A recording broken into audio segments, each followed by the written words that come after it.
It is spicy, so aromatic with the anchovies, the belacan, the shallots, the garlic. It is absolutely delicious. Today we're making the Malaysian Nasi Goreng Kampung. So Nasi Goreng Kampung, right? Or if I were to translate it directly, it would be village fried rice. It's probably the most eaten fried rice here in Malaysia. Yeah, everybody loves a spicy fried rice.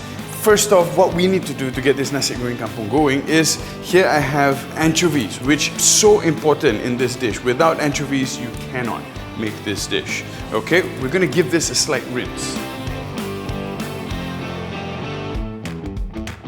All right, let it toss out. Now, in terms of what type of anchovies to use, you can use the different kinds of anchovies. I'm using the smaller ones because I sort of like every bite of every spoonful of, you know, the fried rice to have a little bit of anchovy in there. You use the big ones, you probably are not going to use that many, and then, you know, you might have a couple of spoonfuls where you don't get any anchovies at all. But it really is a preference thing. If you prefer to use the bigger ones, by all means go ahead. If you want to use the bigger ones and still get every mouthful, you can sort of pound the anchovies a little bit, get them, crush them out into smaller bits, and then fold that into the rice. That's also possible as well. Okay, now the reason I rinse the anchovies is sort of to hydrate them a little bit and also to wash out any of the impurities. Also, when you hydrate them a little bit, in terms of frying, it doesn't burn too quickly because anchovies are, you know, very dry. Okay, once you get your oil hot enough but not too hot, lower the flame and get the anchovies in.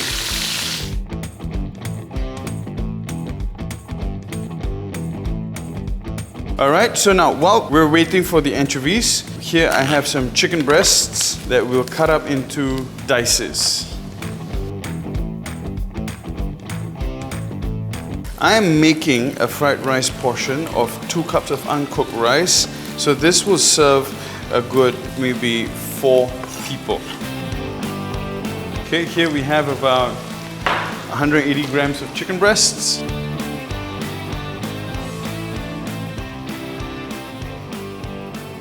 All right, once the anchovies are nice and crisp, remove.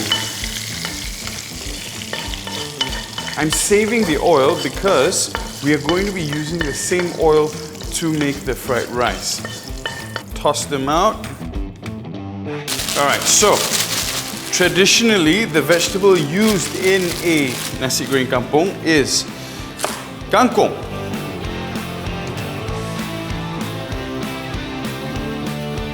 Transfer into a bowl, and we're going to give this a quick wash. All right, now we're going into our aromatics for the Nasi Goreng Kampung, which is the heart of the Nasi Goreng Kampung. It gives it its character and its identity. Here I'm using about 4 shallots, garlic, about 6 cloves. Let's give it a bang to remove the skin. All right, now is the belacan or the shrimp paste. You want to get something that's of a good quality so that you know you really get the umami flavor instead of just a foul stench. It's about 30 grams. Make sure to get all that paper out. Chilies. Love this stuff. I love my fried rice spicy, and this is the spicy variant of chili padi. Give it a good wash, remove the stem. Now everything goes into a pestle and mortar, a bit of a chop, and this will sort of save time in your pounding. In we go. Garlic's quite soft, so they're good. Shallots. And here's the belacan. Break down the pieces. Now, there are 2 schools of thoughts. Some people, they would roast the belacan off first before they put it in, but because my logic is we're going to be frying the belacan in oil anyway, so that will already be lifting up the flavor. I only toast my belacans if I'm no longer going to be cooking it later on.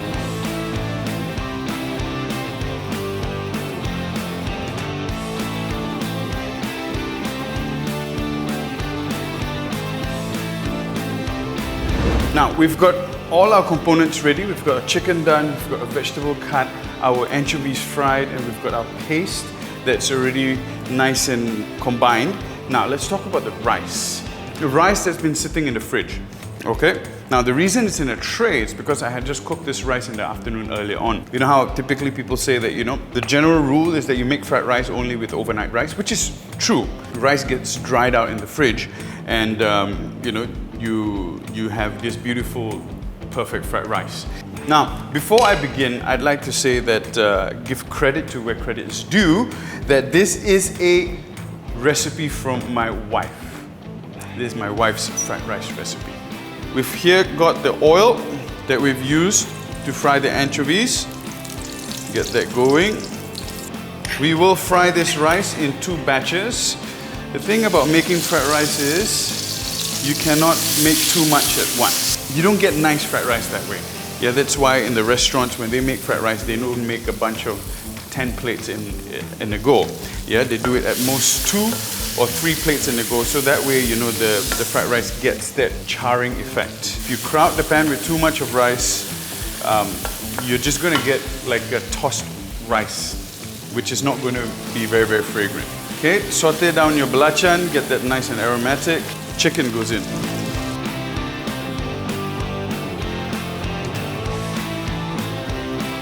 Okay, once you see the chicken start to color, we're going in with the rice.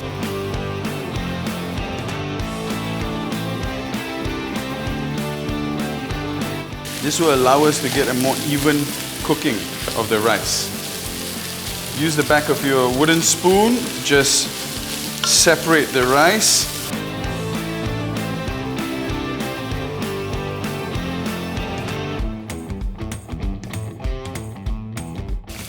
Get a bit more oil in there.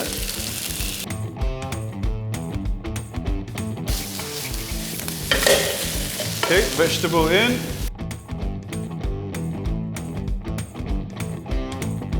I'm seasoning this rice with a bit of fish sauce.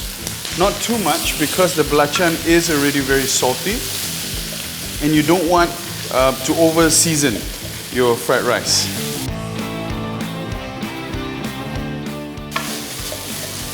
Give this a quick taste. A little bit more fish sauce going in.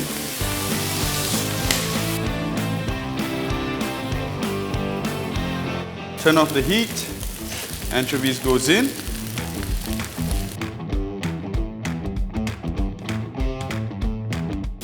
Beautiful. And this, ladies and gentlemen, is done.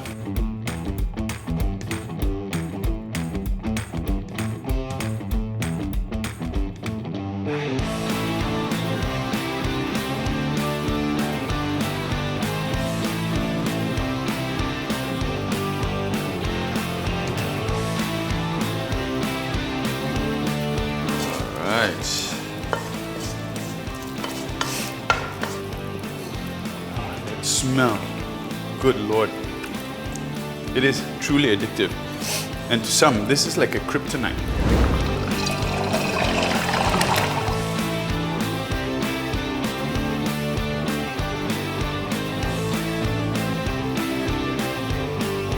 So now we're just frying a couple of fried eggs because this is how we like to enjoy our Nasi Goreng Kampung.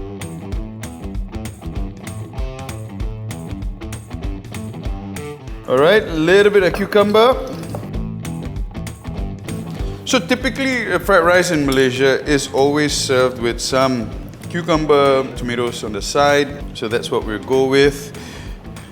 The fried egg in a Nasi Goreng Kampung is quintessential. I think no Nasi Goreng Kampung is complete without fried eggs. 3 eggs in there, ladies and gentlemen. This is really taking it over the top here. Some of these fried chilies. Lay them up there. And I have my favorite chili oil that's going on top of the fried eggs. Now, ladies and gentlemen, this is our version, or my wife's version of Nasi Goreng Kampung. I had to put a little bit of a twist in there. she'll be like, "You adulterated my Nasi Goreng Kampung recipe. It's supposed to be simple." I'm sorry, baby. And now for the moment I've been waiting for ever since I smelled that belacan. It is this spoonful.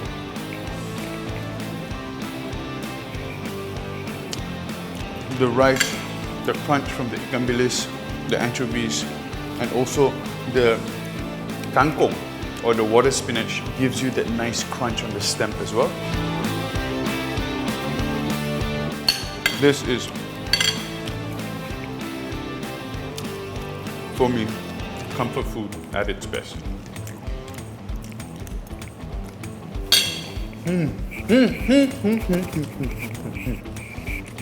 Delicious. Anyway guys, I hope you've enjoyed today's content. I hope you give this recipe a try.